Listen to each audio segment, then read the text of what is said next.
자, 어디.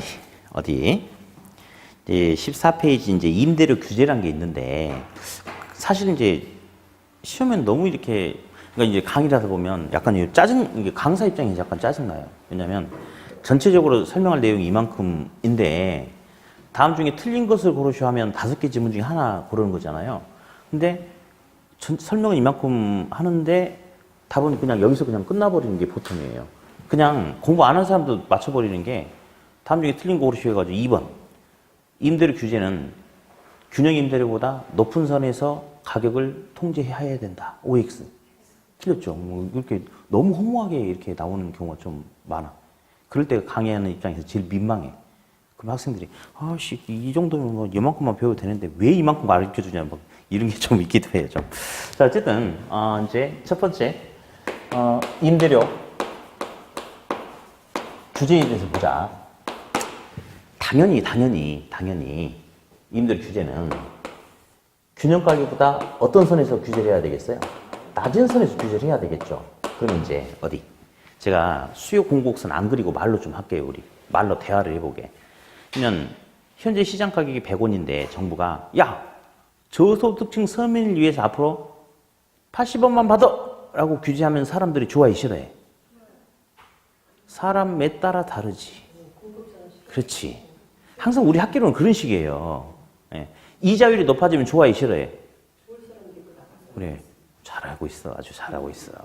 그러니까 상대적이거든요. 이자율이 높아지면 돈 빌리는 사람은 안 좋지 뭐. 이자를 많이 내야 되니까.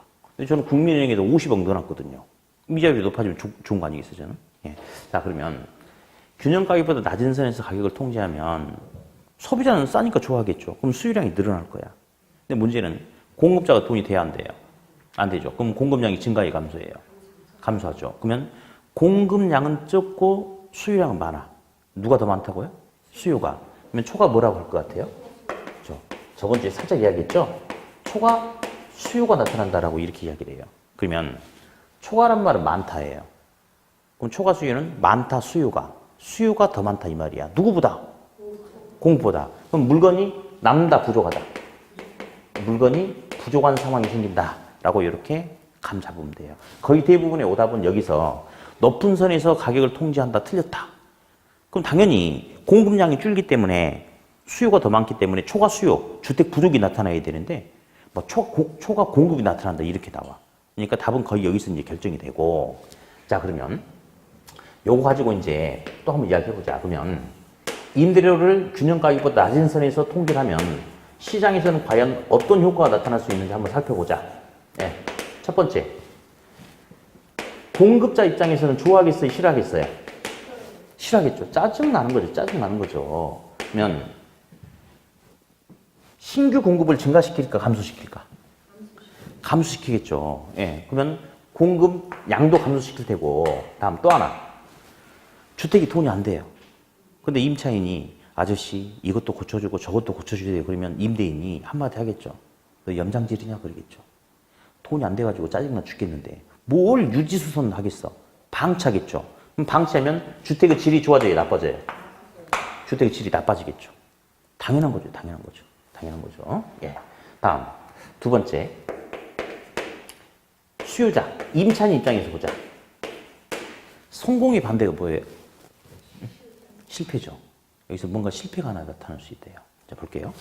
사실은 균형 가격보다 낮은 선에서 싸게 통제를 하다 보면 임차인의 주거비 부담을 낮춰서 임차인이 화나게끔, 웃게끔 하려는 목적을 가지고 있는 거 맞아요?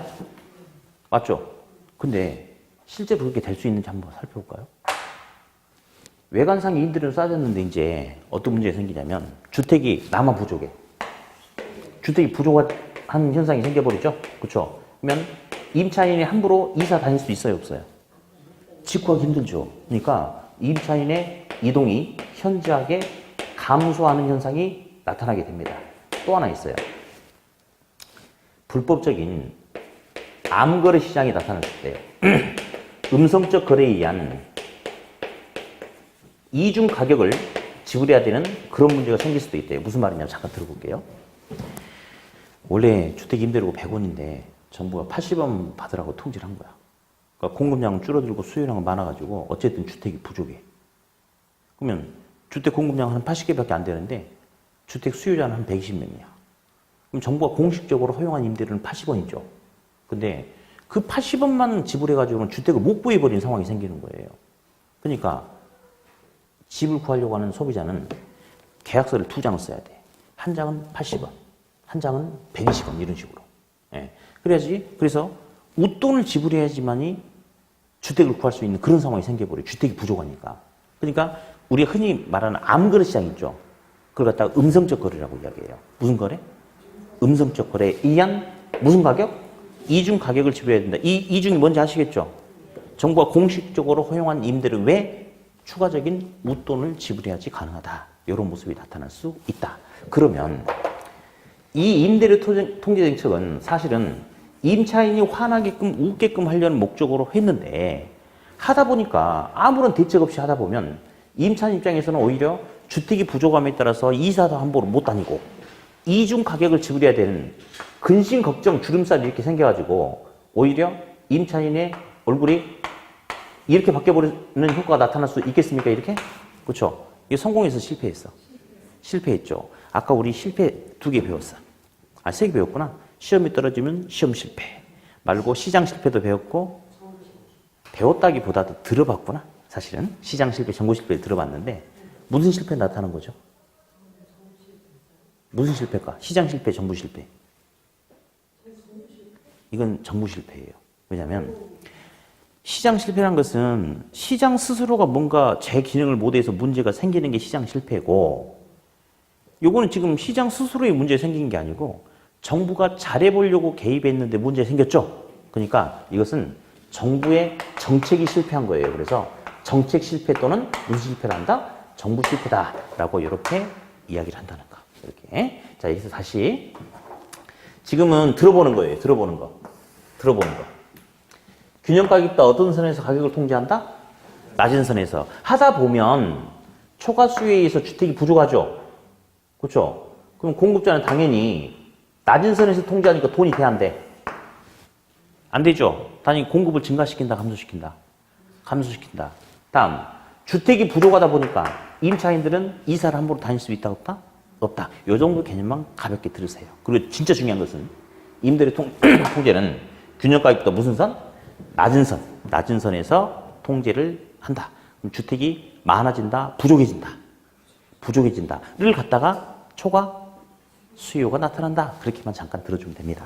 네. 다음. 그냥 또 넘겨볼까요? 두 번째.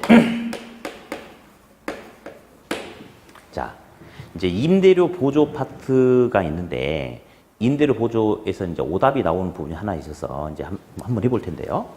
자, 이제 정부가 있어요, 정부가. 근데, 갑돌이가 11평짜리 주택에 갑돌이가 살고 있어요. 갑돌이는 저소득층입니다. 갑돌이는 저소득층이에요, 저소득층. 근데, 한 달 임대료가 100원이에요, 100원. 근데 갑돌이는 이 100원이라는 임대료마저도 지불하기가 힘든 상태래요. 저소득층이니까. 근데 갑돌이 있잖아요. 직장 여기 있는데, 직장에서 퇴근해가지고 오는 길에,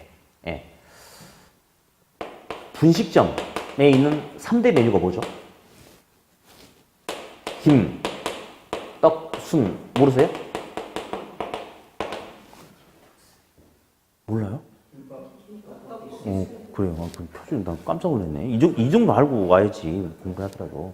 그러면, 김떡순이 있는데, 먹고 싶어도, 월급도 적고, 월세 내다 보면 남는 돈이 없으니까 제대로 먹는다, 못 먹는다? 못 먹어요. 불쌍하죠. 그래서 정부가 이렇게 하겠대요. 야야야야, 그러면 내가 너한테 한 달에 20원이라는 돈을 보조를 해줄 테니까 이 돈은 절대 딴 데 쓰지 말고 임대료 지불해야 하는 데에다만 써라 라고 보조를 해준대. 그러면 갑돌이 이제 임대 보조를 받았네. 그러면 갑돌이 같은 경우는 자기가 원래 월세로 자기 돈이 100원이 나가야 됐는데 이제는 20원이 덜 나가도 되죠. 그러면 회사에서 받는 월급은 똑같지만 지출되는 금액이 적어졌습니까? 그럼 실질적인 소득이 더 커졌어요, 작아졌어요? 커졌죠. 그럼 갑돌이의 임대료 보조를 받으니까 실질 소득이 증가하는 거예요. 그러면 돈이 많아졌기 때문에 자 시험에 제가 김떡순이란 건 시험에 나올 수가 있어요 없어요? 김떡순이라는 사례는 절대 나올 수 없어요. 대신 시험에는 용어가 바뀌어서 나와. 우리 시험은 부동산 아니면 다 일반 재화야. 일반 재화. 그럼 얘는 이름이 뭐로 바뀌겠어요? 일반 재화라는 용어로 바뀌어서 나오겠죠? 그러면 어디? 임대를 보조해주면 실질소득이 증가하니까 종전보다 일반 재화에 대한 소비량이 증가하겠습니까? 맞죠? 그럼 일반 재화에 대한 수요량도 당연히 증가하겠죠. 당연히. 네. 그러면서 주택 수요가 스톱. 갑돌이 지금 저소득층이죠.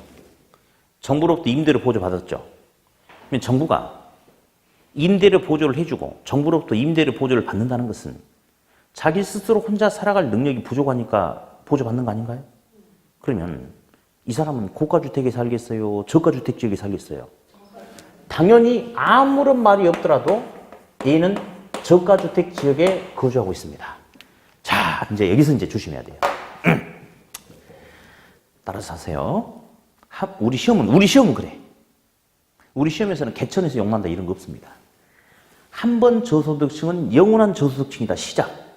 한 번 저소득층은 영원한 저소득층이다. 우리 시험에서 원하는 게 바로 그겁니다. 그럼 어디?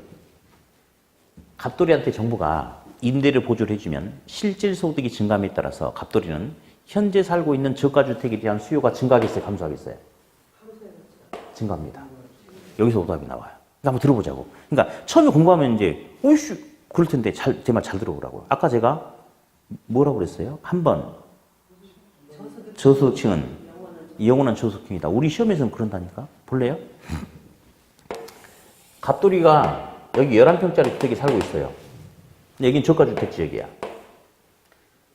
그러면 11평짜리 바로 밑에 있는 주택은 50평짜리 주택이 있을까? 없지. 13평, 7평, 15평, 좀 잘 산 다음 19평, 뭐 이런 식 아닐까요? 그러면 7평, 13평, 11평, 15평, 19평 중에 가장 고가주택이 몇 평이에요? 어디 말도 안 되는 소리 하고 있어요. 어디가 고가주택이 있어요? 다 저가주택이지. 다 저가주택이 어디가 고가주택이야? 다 저가주택이지. 그걸 잡아내야 돼요. 그거를. 한번 볼게요. 갑돌이가 여기 살고 있었어요. 얼마나 소득이 적으면 여기 살았겠냐고. 근데 정부가 임대료 보조를 해주면 한 달에 한 150만 원씩 보조해 줄까? 그런 게 어디 있어? 그럼 나도 저소득층 할래 그러면. 한 달에 한 15만 원? 20만 원? 이 정도 보조해 줄 거 아니에요. 15만 원, 20만 원 보조 받아서 저가주택 지역을 이탈할 수 있어 없어? 없어요. 15만 원, 20만 원 보조 받아가지고 어디 고가주택 지역으로 가? 대신에 그 동네에서 여기 살다가 여기서 가족이 5명이 살았대. 너무 좁았대.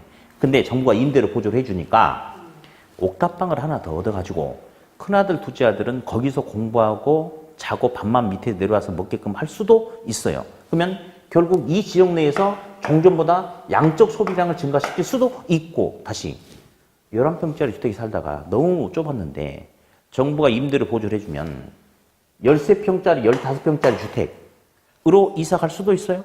그럼 우리들이 보면 하지만 이 사람들은 그게 아니야. 이 사람들 입장에서는 진적인 상태가 좋아지는 상태가 될 수 있나요? 이렇게 가야 돼. 이렇게. 이게 함정이라고. 그러니까 한 번 저소득층은 영원한 저소득층이에요. 그러면 그 저소득층에게 임대를 보조를 해준다 해서 그 사람이 저가주택 지역을 이탈하느냐? 못한다고. 근데 저가주택 지역 내에서 개인 입장에서는 긍정적인 상황으로 바뀔 수는 있죠. 그러면서 저가주택에 대한 수요가 증가한다, 감소한다? 증가하는 거죠. 종전보다 양적인 수요가 증가할 수 있고 질적인 수요가 증가할 수 있다. 감소라고 시험에 나와요. 감소라고. 그것만 조심하면 돼. 다른 거 없어. 그러니까 우리 학계론에서는 개천에서 욕난다 이런 거 없어요. 그리고 한 번 저소득층은 영원한 저소득층이다. 그 생각을 하고 봐야 돼. 그러니까 처음 공부할 때 이제 이런 게 약간 이제 충돌이 생길 수가 있는 그런 부분이죠. 예. 그러니까 어쨌든 요 개념 이해하셨죠? 다시 한번 공식.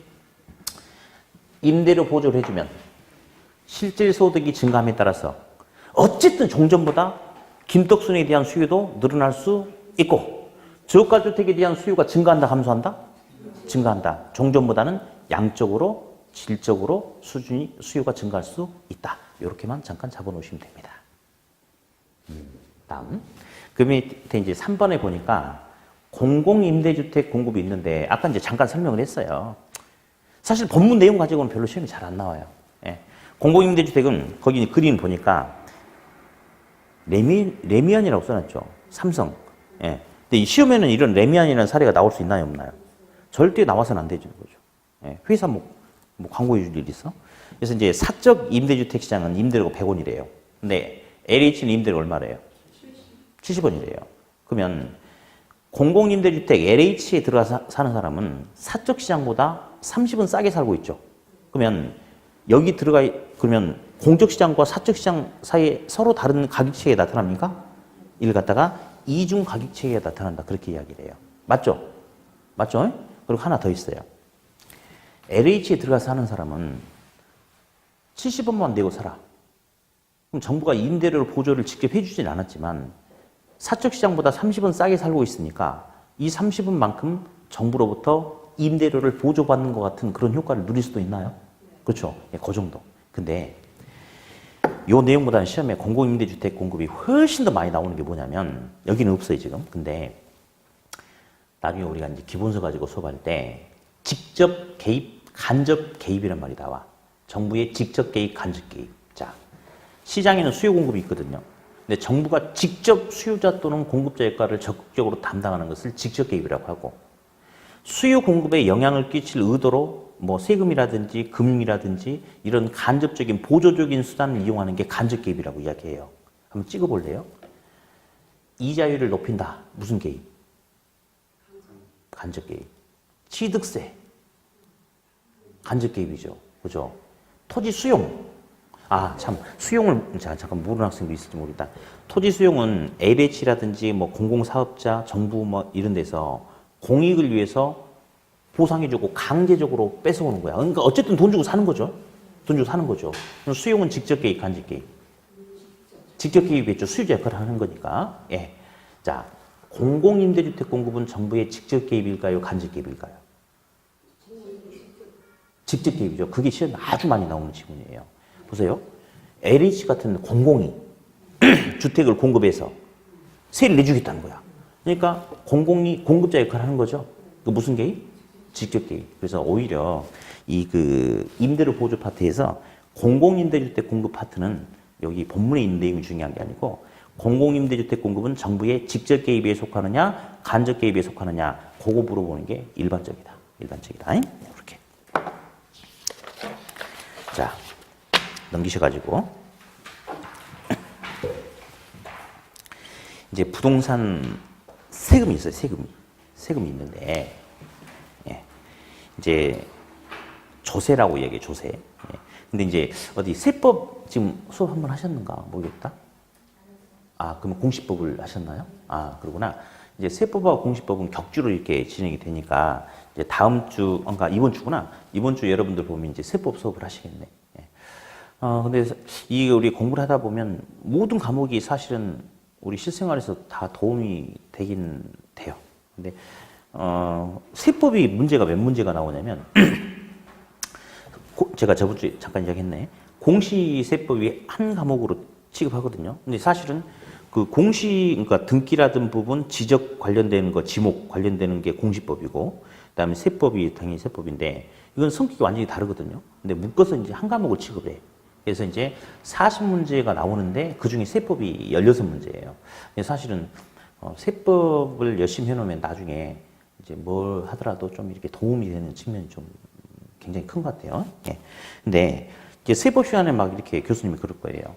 세금은 무슨 원칙, 무슨 성격을 지고 있다, 막 이런 소리 할 텐데, 우리 부동산 학개론은 그냥 부동산 학개론이기 때문에 여기서 나오는 세금은 뭐 세금 어떤 성격이 있고 어쩌고저쩌고 이런 걸 다루는 게 아니고 세금이 시장에서 미치는 효과가 어떤 건지 뭐 그거를 이제 잠깐 따져보는 건데, 자, 이제 이걸 먼저 한번 봅시다, 우리. 자, 여기서 전가 귀착이란 말이 있어요. 전가 귀착. 예. 이제 나중에 이제 수업을 열심히 하시면 책에 제가 이걸 해놨어요. 전가가 뭔 말인지 대충 알죠? 떠미는 게 전가예요. 떠미는 게. 예, 그래서 우리 부동산학개론에서 어느 파트에서 정가란 표현이 어떻게 나오는지 제가 쭉 이렇게 하나 정리해 놓은 것도 나중에 표가 있을 텐데, 어디? 제가 이제 은행이에요. 저 사람이 저한테 이제 대출 받으러 왔는데, 나는 대출 이자율 5%를 원해. 근데 고정금리 대출이야. 1년 만기 예를 들어서. 근데 1년 동안 인플레이션이 1%가 이상 되는 거야.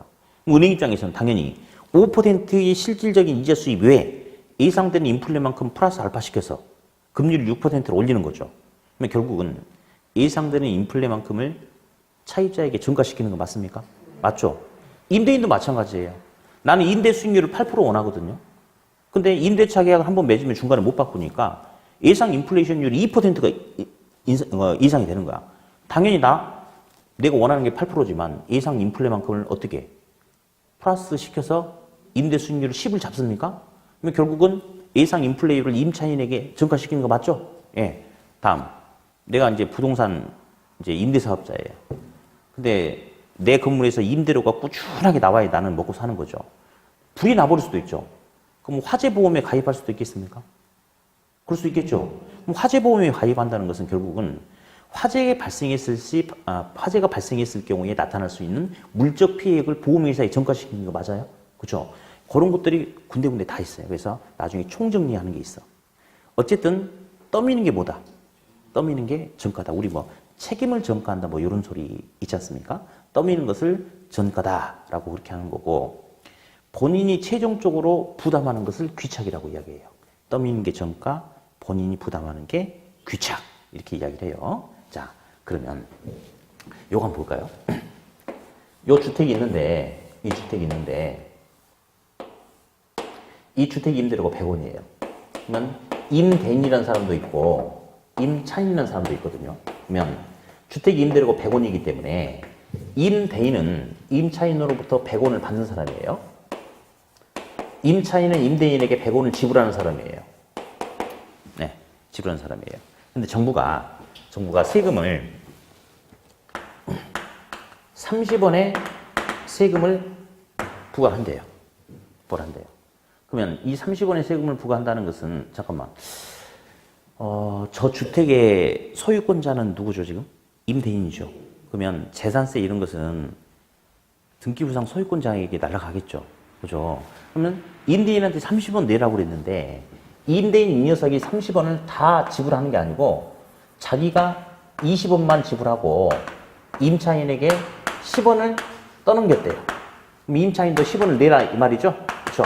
여기서 떠미는 돈을 전가라고 그래요. 떠미는 돈이 얼마죠? 10원이 조세 전가입니다. 전가. 귀착이란 것은 본인이 최종적으로 부담하는 게 귀착이에요. 그러면 임차인의 귀착분은? 귀착분 얼마? 10원. 임대인의 귀착분은? 20원. 이렇게 됩니다. 그러면 누가 세금을 더 많이 따놨죠? 임대인이 더 많이 따놨죠? 그렇죠? 자, 그럼 여기서 스톱. 요거 봅시다.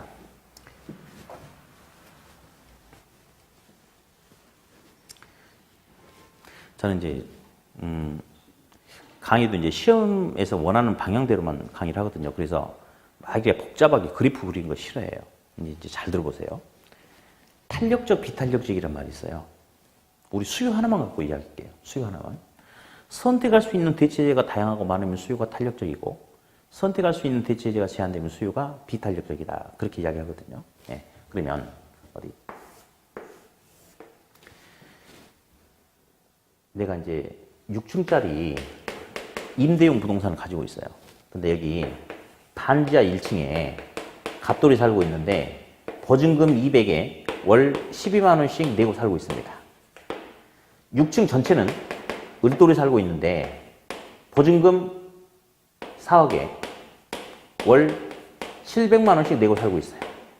그럼 임대인이 봤을 때는 갑돌이도 을돌이도 모두 다 임차인 맞습니까? 맞죠? 근데 있잖아요. 임대인이 봤을 때 갑돌이는 한 번도 월세를 연체하진 않았는데 임대인은 갑돌이를 막대합니다. 야, 너는 사람 보면 인사 좀 하고 다니라, 이 자식아, 뭐 하고, 뭐, 너는 집 앞에 있는 쓰레기도 왜 잘 안 치우냐고, 막 시비 걸어. 막 대하는 거야. 그래도 갑돌이는 임대인에게 찍소리 할 수 있어요, 없어요? 못하죠. 왜? 이 돈 빼가지고 마땅하게 이사 갈 만한 데가 많아지고 적죠. 그러니까 돈 없으면 불쌍한 거예요. 그게 비참한 거야, 이게. 탄력적, 비탄력적. 비탄력적이죠? 그럼 비탄력적인 사람은 유리해, 불리해? 불리하죠. 불리하죠. 그러면 임대인이 갑돌이에게 재산세를 많이 증가시켜도 갑돌이는 거의 찍소를 못하고 받아들일 수밖에 없겠네. 대안이 없잖아. 그죠? 반면에 울돌이는 보증금 사학에 월세 700이래. 이 정도 금액이면 이 지역 내에서 웬만한 지역에서는 웬만한 데는 다 살겠죠. 그렇죠? 그러면 얘는 돈이 많아 적어. 탄력적, 비탄력적? 탄력적이죠. 그러면 탄력적인 놈은 당당한 거예요. 만 임대인이 을돌이한테 너는 왜 사람 보고 인사도 않고 다니냐 그러면 을돌이 뭐라 할 거야? 아저씨 미쳤어요 그러겠지. 뭐 아저씨 미쳤나 보다. 팡 빼, 나갈게. 그럼 안 되잖아. 그러니까 오히려 얘가 얘한테 찍소리 못하고 사는 거예요. 그럼 얘는 탄력적이죠? 탄력적이면 유리하다, 불리하다? 유리하다. 이런 상황에서 임대인이 을돌이 임차인님한테 조세 전가를 많이 시키려고 하면 임차인이 받아들이겠어요? 보증금 내줘 나갈 테니까 해버리겠죠? 그럼 안 되잖아. 그러면 불리한 놈은 비탄력적인 놈은 불리하니까 조세 부담이 크죠? 네, 조세 부담이 커. 탄력적인 놈은 유리하니까 조세 부담이 조세 부담이 작은 거죠? 자, 우리 이렇게 합시다. 그냥 책 보지 마. 거기는 다 있는데 보지 말고. 탄력적이면 유리하다, 조세 부담이 작다. 시작. 탄력적이면 유리하다, 조세 부담이 작다. 비탄력적이면 불리하다, 조세 부담이 크다. 비탄력적이면 불리하다, 조세 부담이 크다. 오늘은 딱 거기까지만 하면 되는데 뭐 지금 수업이 끝났다는 말은 아니고 근데 완전 탄력, 완전 비탄력이란 것도 있거든요. 그런데 그 보지 말고 그냥 생각해 봅시다. 탄력적이면 유리하다, 조세 부담이 작다죠. 조세 부담이 작다예요? 하나도 안 낸대요. 아니, 지금 대신 탄력적인 사람은 조세 부담을 하나도 안 한대? 아니, 이제 하는데 이제 조금만 더 이거죠. 근데 만약에 그냥 탄력적이 아니고 완전 탄력적이면 완전 유리한 거예요. 본인은 완전 유리한데 세금 관련돼서 세금 하나도 낸다, 안 낸다? 안 낸다. 이제 나중에 이제 그거 하나 가볼 거고요. 다시. 비탄력적이면 불리하니까 조세 부담이 크다고 그랬죠? 그죠?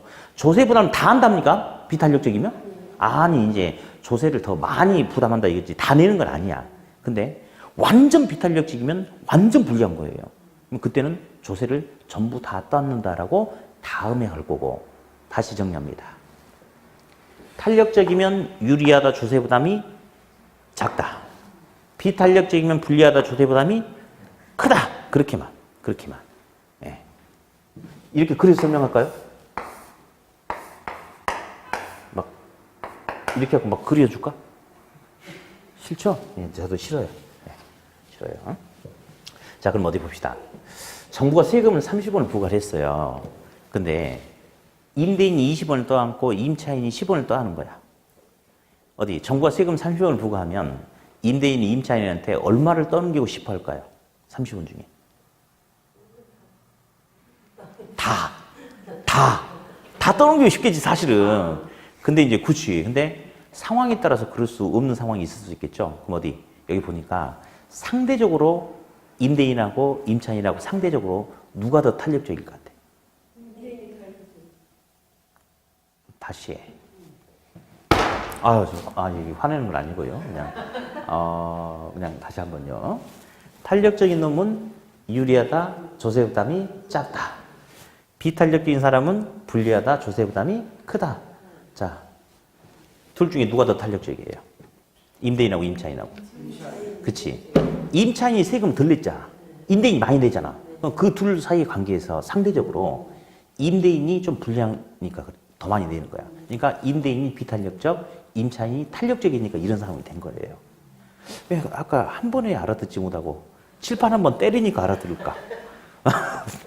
그렇지만 어쨌든 지금 막 여러분들에게 막 뭐라고 하면 안 되니까 또 나가버리면 안 되니까 다시는 칠판 때리는 일이 없도록 하겠습니다. 이번 달까지는. 자, 어쨌든 봅시다. 그러면 더 풀려요? 임대인은 100원을 받아 챙기는 사람이었어요. 임차인은 100원을 갖다 주는 사람인데 우리 임차인 입장 먼저 볼게. 자, 임차인은 부담이 더 생겼어요? 100원에 더 내야 돼? 더 내야지, 10원. 세금을 또 안 왔잖아요. 그러니까 110원은 부담해야 되는 거 맞죠? 그렇죠? 근데 이제 임대인 볼게요. 임대인 월급 임대료 통장에 저번 달엔 100원 찍혔거든요. 이번 달에 얼마 찍히는 거예요, 임대료가? 자, 임대료는 임차인이 보내준 돈이 임대료예요. 그러니까 저번 달에는 100원 들어왔다가 이번 달부터 얼마 들어와? 110원 들어오죠. 그러면 임대인은 10원 더 받았죠? 그런데 좋아할 상황이 아니야. 재산세 고지서 30원이 누구 앞으로 날라와 있어요? 임대인 앞으로. 그러면 10원 더 받았는데 30원 만들려면 얼마를 더 내야 돼? 자기 돈 20원 더 갖다 줘야 돼. 그러면 임대인도 20원의 부담이 더 생겼어요? 그러면 임대인 월급 통장에 찍힌 돈이 얼만데? 110원인데 실질적으로 세금 내고 남은 돈 얼마예요? 80원이죠? 그렇죠? 그럼 어디? 물어볼게요. 최초의 시장 임대료가 얼마였죠? 100원이었죠? 여차저차해서 여기까지 왔어, 상황이 여기까지. 칠판 때린 거 아니었어요, 방금은? 때린 거 아니었어요, 그냥. 여기까지 왔어. 이제 시장 임대료는 80원이 되겠어요? 110원이 되겠어요? 가격이 이제 얼마가 된 거예요, 이제? 요거. 가격이란 것은 공급자가 실질적으로 세금 다 떼고 가져가는 소득이 아니고 소비자가 지불하는 돈이 가격인 거예요. 소비자가 지불하는 돈이. 소비자가 세금 내기 전에는 원래는 이제 100원이었는데 이제 소비자가 내가 그랬죠 아까. 임대인 임대료 통장에 찍히는 돈이 임대료 가격이라니까? 아까는 100원 들어왔는데 지금 이제부터 얼마 찍혀요? 110원. 왜? 임차인이 110원 주고 이용하니까 그게 110원이 임대료예요, 이제. 이 임대료예요. 근데 그러면 어디 임차인 입장에서 임대료 비싸진 건가? 맞죠? 임차 수요량이 증가하겠어요, 감소하겠어요? 감소하죠. 임대인은 외관상의 임대료는 커졌어요, 임대료 수입은. 외관상으로는. 그러나 세금을 떠안고 나서 실질적으로 계산해 보니까 실질적인 임대료 수입이 커졌어요, 작아졌어요?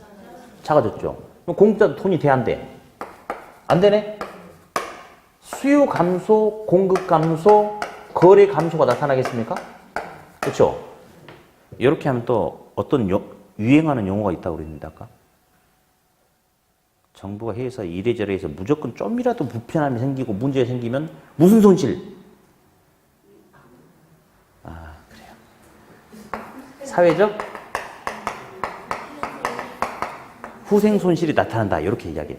그러니까 이제 나중에 우리 이제 기출 문제를 보다 보면 또 이제 나중에 우리 5월달 정도는 요약지 가지고 제가 수업을 할 거예요. 근데 그 요약지 보면 각 단원마다 끝나면 그 단원 소제목 단위로 끝나면 거기에 관련된 역대 최근 10년 이상 나왔던 기출문제 지문을 싹 넣어놨어요. 그러면 나중에 이제 그거 보면서 다 하면 이렇게 답 찾기가 나중에 훈련이 되면 되게 좋거든요. 기출지문이 익숙해지니까.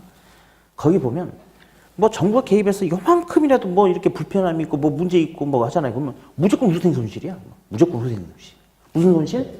후생 손실이 나타난다. 그렇게 이야기하는 거예요. 자, 그러면 일단 두 가지를 다시 볼 텐데 정부가 세금 때리면 세금의 일부를 소비자가 떠안는다. 그러면 소비자가 지불하는 가격은 높아진다. 맞아요? 그런데 세금의 일부를 공급자가 떠안기 때문에 공급자가 실질적으로 가져가는 소득도 줄어든다. 맞죠? 그러면 결국 수요 감소, 공급 감소, 거래 감소, 사회적 후생 손실이 나타난다. 됐죠? 예. 시작. 탄력적이면 유리하다, 조세 부담이 작다. 비탄력적이면 불리하다, 조세 부담이 크다. 열심히 공부해서 꼭 이런 사람이 되기를 간절히 바랄게요. 이렇게. 돈 없으면 인생이 불쌍하거든요. 자, 하나 더 넘겨볼게요, 또. 투자. 예. 이제 뭐 그 그림 보니까 어떤 아저씨가 17페이지. 이제 부동산을 동그라미 1번에 뭐라 놨어요? 투자. 그림에. 그래요. 한번 봅시다. 동그라미 1번에 투자한다면이라고 놨습니까? 네, 그렇죠. 그래서 이제 투자자가 있잖아요. 투자자라는 사람이 요 부동산을 투자 한다면 투자를 했다 안 했다? 아직 안 했다. 현재 투자를 한다면 그래서 3년 동안 운영하고 팔려고 한다라고 이야기합니다. 그러면 이제 개념만 좀 잡을 거니까요. 거기에는 제가 뭐 영업수지 여러 가지 이제 소를 써놨는데 그러지 않고 이렇게 한번 해봅시다. 현재 시점에서 투자를 한다면이라고 이제 현재 시점에서 분석하려고 한대요. 그러면 투자한다는 것은 이 부동산으로부터 수익이란 걸 얻고자 하는 거 아니에요? 그 수익을 얻고자 투자하는 거지 않습니까? 그렇죠? 근데 지금 사자마자 바로 수익이 나올까요? 수익은 지금 나오겠어요? 미래에 나오겠어요? 수익은 미래에 나타날 수 있는 거예요. 그래서 현재 부동산을 산다면 이 부동산으로부터 미래의 수익이 나타날 수 있다라고 이렇게 지금 하는 거예요. 그럼 일단 가봅시다. 근데 이제 이 사람이 3년간 운영하고 3년 후에 처분하겠다라고 그렇게 이야기를 하는데 투자의 3단계는 크게 이렇게 이야기해요. 취득과 운영과 처분이다라고 이렇게 이야기합니다. 이걸 갖다 투자의 3단계다라고 하는데요. 그냥 한번 가볍게 읽어봅시다. 투자의 3단계는 뭐다? 시작! 취득, 운영, 처분이래요. 투자의 3단계. 이런 말도 있어요. 투기란 말도 들어봤죠? 네. 투자하고 투기를 구분하시고 그러면 너무 애매한 거죠. 그럼 이제 우리가 웃자고 하는 말은 그렇죠. 내가 사가지고 돈 벌면 뭐 한 거고? 투자한 거고. 옆에 놈이 사가지고 돈 벌면 투기한 거고. 이제 웃자고 하는 소리가 그런 거고. 근데 이제 우리 시험에서 원하는 방향대로 한번 골라내 본다면 투자, 투기는 공통점이 있어요. 투자라든 투기라든 사야 되는 거 맞죠? 맞죠? 언젠가는 처분하는 거 맞아요? 그렇죠? 요겁니다. 정상적인 운영의 과정이 있으면 투자라고 이야기하고 정상적인 운영의 과정이 극히 작거나 또는 없으면 투기라고 그렇게 이야기를 해요. 그래서 투자와 투기는 정상적인 운영의 과정이 있냐 없냐 통상 그렇게 이제 구분하는데 어디 볼게요. 현재 시점에서 10억을 주고 이 부동산을 산다면 사는 거예요. 매입하는 거예요. 3년 동안 부동산 운영함에 따라서 매년 1억 원의 영업수익이 나타날 수도 있을 것 같다. 그리고 3년 후에 처분한다면 3억 원의 11억 원의 처분이 가능하다라고 이렇게 이야기하는데요. 오늘 그냥 용어만 들어보는 거예요. 용어만. 예. 그러면 여기서 어디? 이 10억 원이라는 돈은 전체 투자 기간 중에 몇 번 발생할 거예요? 한 번 발생하지. 현재에서 하는 거니까. 예? 요 1억 원은 전체 투자 기간 중에 몇 번 발생할까요?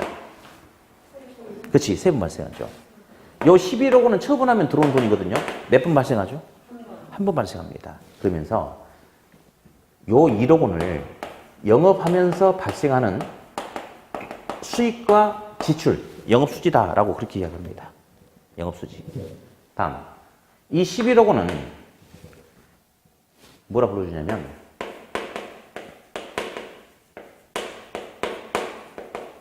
지분복귀라고 불러줘요. 뭐라 한다? 지분복귀. 이게 뭐냐면 투자할 때 자기 지분을 여기에 투자를 했대요. 나중에 3년에 끄집어 당기면 뭔가 붙어가지고 올라오는 걸 지분복귀액이라고 해요. 그러니까 우리 아이가 있어요. 우리 아들이 있는데 우리 아들한테 막대 자석을 사줬어요. 선물로. 그럼 이 자석의 소유권은 우리 아이한테 있겠죠? 소유권이. 근데 이제 놀이터를 간 거야. 그래서 막 모래밭에서 막 놀고 있어요. 우리 아이가.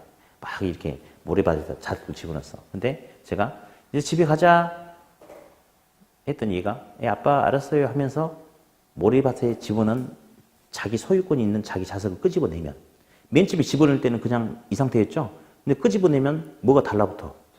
그죠? 철가루가 달라붙어 올라오죠. 그게 바로 지분복귀 개념이에요. 집어넣었다가 나중에 빼면 뭔가 달라붙어서 올라오는 거. 그게 바로 뭐다? 진복계. 예. 이렇게 해서 이제 나오는데, 이걸 제가 한번 그려보려고요. 우리 시험에 이제 어떤 이제 문제가 나오는데, 한번 표를 한번 그려볼게요, 표를.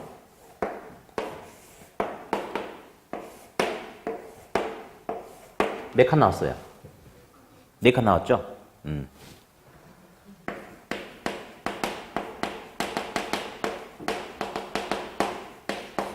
총 투자 기간이 3년이니까 1년차, 2년차, 3년차 나왔습니다.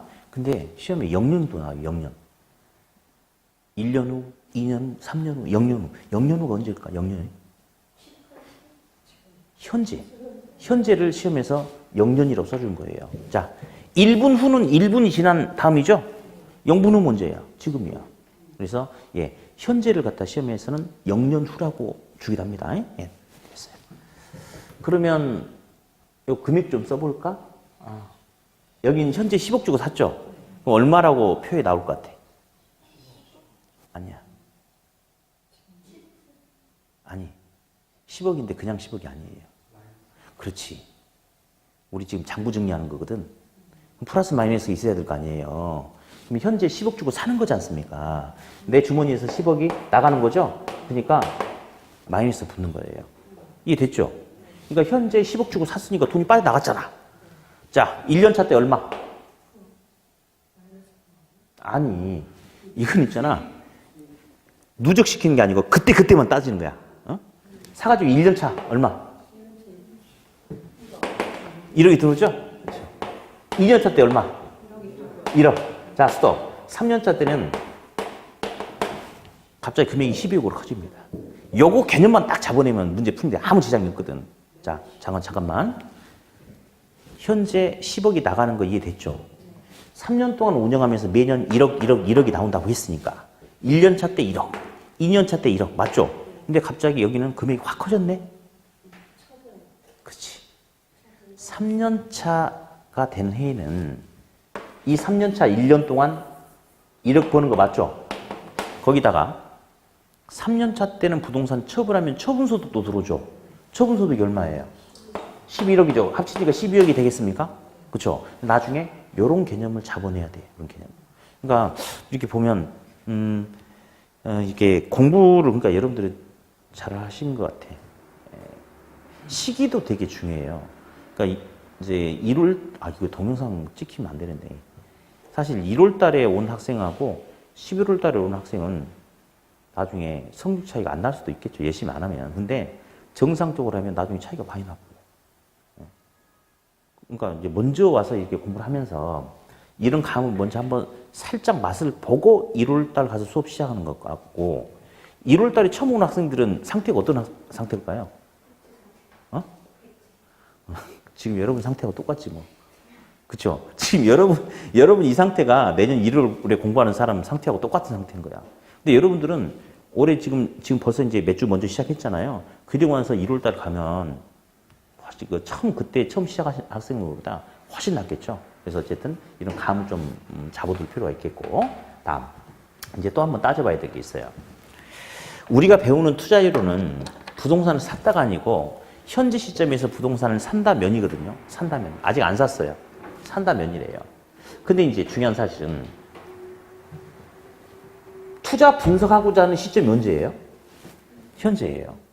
근데 이 부동산을 산다면 수익은 언제 나타날 수 있죠? 미래. 그러면 현재하고 미래는 시점이 똑같아요? 달라요? 다르죠. 그럼 시점은 일치를 시켜줘야 되는 거야.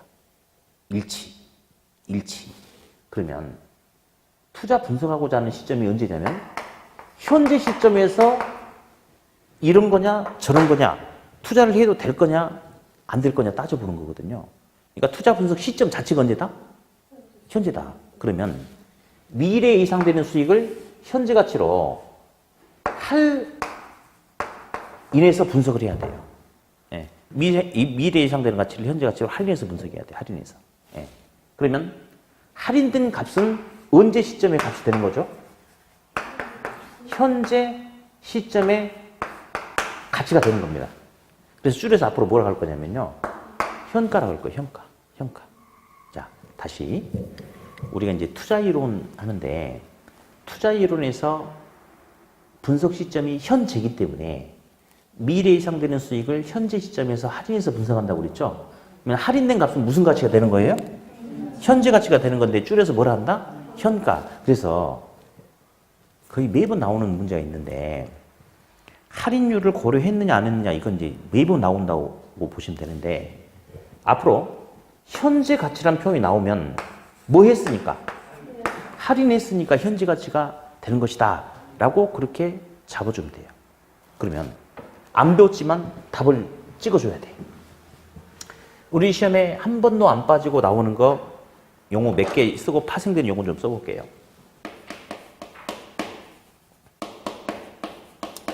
투자 분석 기법 중에 순현가법은 한 번도 안 빠지고 나와. 자, 어디? 순현가법은 뭔지 모르죠. 알리가 있나 안 가르쳐줬는데. 그래서 답을 찍어야 돼. 순현가법은 할인율을 고려했냐 안 했냐? 아니, 잠깐만.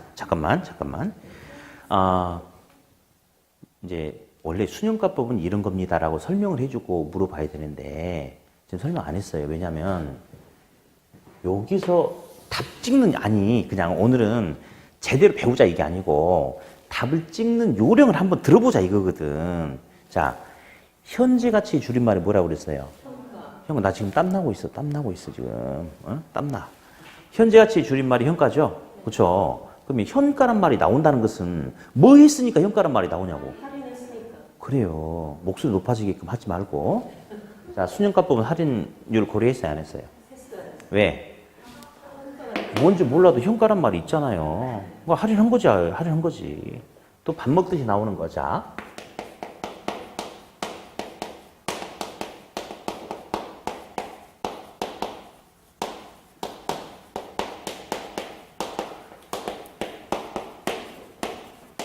순소득 승수 자본 회수기간법이라는 것은 할인율을 고려하지 않았는데 얘 말고 가끔 얘가 나와.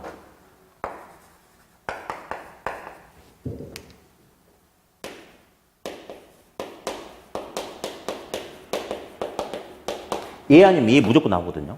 어디? 지금 순소득 승수 자본 회수기간법이 뭔지 안 배웠어. 근데 내가 그러니까 알려줬어. 이게 할인 안 했대. 근데 현가 회수기간법이라는 게 있어요. 할인했을까 안 했을까? 했어요. 어떻게 알았어? 이때 여기다 노란색으로 써놨잖아요. 이렇게 할인했죠? 네, 현가란 말 있으면 얘는 할인한 거예요. 이렇게 어디 또 딱 한 번 시험에 나왔는데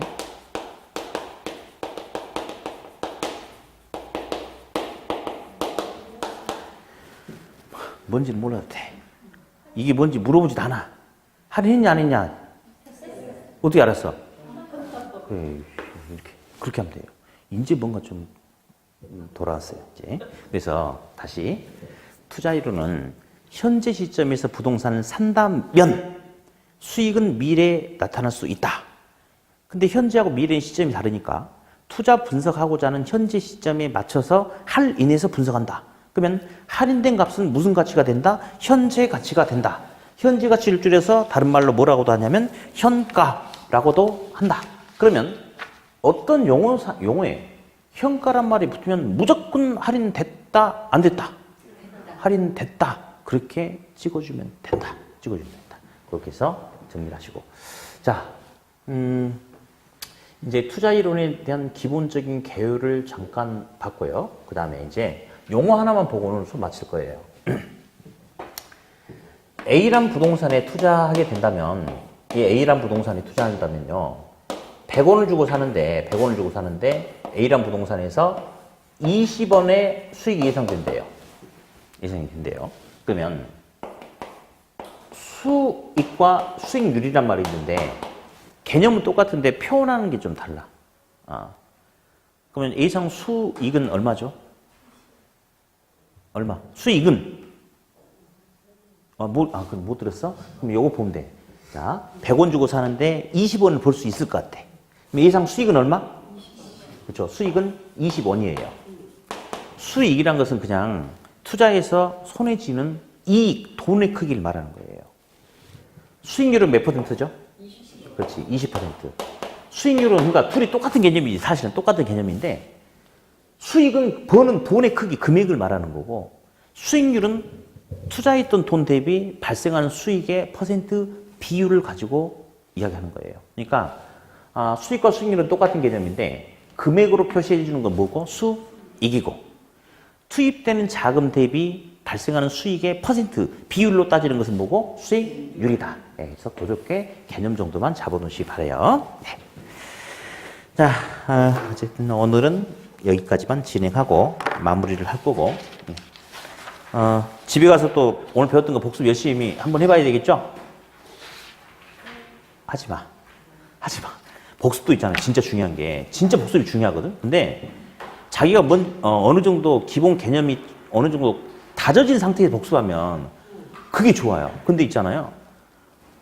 아무것도 모르는 상태에서 복습하면 차라리 책을 안 보니만 못하는 결과가 나타나. 그리고 저는 이제 나중에는 이렇게 카톡으로 제가 문제도 이제 한 번씩 보내주고 그럴 거예요. 나중에는. 근데 이렇게 저는 이제 학생들한테 질문 받는 걸 되게 좋아해요. 예. 제가 질문하면 이것도 몰라서요? 이런 소리 절대 않고 항상 제 이미지가 좀 친절하게 보이죠. 여지껏 친절하게 수업해줬더니 배신이야? 그죠? 저는 질문 받는 거 되게 좋아하는데 학생들 상호간에도 사실은 학생들 상호간에는 서로 질문 안 하는 게 좋아. 왜냐하면 자기도 모르고 옆에 사람은 사실은 더 모르고 그러는데 모르는 사람들끼리 대화를 섞으면 엉뚱한 데로 가버리고 그래요. 그러니까 서로를 믿지 마세요. 믿지 말고 뭐 질문할 거 있으면 저한테 질문하고 그렇게 하시면 돼. 그래서 어쨌든 이번 과정 때는 아주 편하게 그냥 와서 제 목소리만 들어라 이거지. 집에 가서 복습이라도 뭐 이런 걸 근데 하라고 해도 안 할 거죠. 그러니까 내 마음이 좀 놓이긴 놓여. 네. 선생님 동영상 같은 거 봐도 될까요? 그렇게는 뭐 그냥 한번 보셔도 괜찮아요. 근데 본문 내용을 가지고 막 심도 있게 뭔가를 한번 하나하나 따져본다거나 이건 안 좋아. 그래, 동영상 가지고 가볍게 그냥 쑥 한번 무슨 소리 했는지 들어는 보시되 그냥 여기 있는 내용을 하나하나 파고 들어가면서 뭔가를 보려고 하는 거는 오히려 독이 될 수 있어요. 근데 내 다른 과목은 모르겠어요. 내 과목만. 학교로만 어쨌든 그래요. 아셨죠? 그래요. 자, 그러면 오늘도 고생하셨고 집에 잘 돌아가시고 저는 다음 주에 다시 뵙겠습니다. 수고하셨습니다.